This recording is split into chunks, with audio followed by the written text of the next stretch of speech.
In this video, we'll guide you through using your voice to accomplish tasks on your iPhone. Let's dive in and see how it's done. Before we get into the details, let's grasp the functionality of the voice control feature on your iPhone. You can control your iPhone with just your voice, speak commands to perform gestures, interact with screen elements, dictate and edit text, and more. Now, let's understand how to turn on the voice control feature. Open the Settings app on your iPhone, scroll down a bit, and head to Accessibility.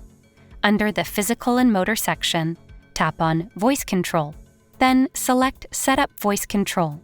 Follow the basic on-screen instructions to understand and enable voice control. Once enabled, you can ask your iPhone to do anything. Use gestures like swipe right, swipe left, open the Control Center, open WhatsApp, and more. Additionally, your iPhone offers suggestions at the top to enhance gesture and navigation. This video serves as your ultimate guide to utilizing your voice for tasks on the iPhone. For more tech tips and tricks, subscribe to Guiding Tech and explore one of our specially curated videos just for you.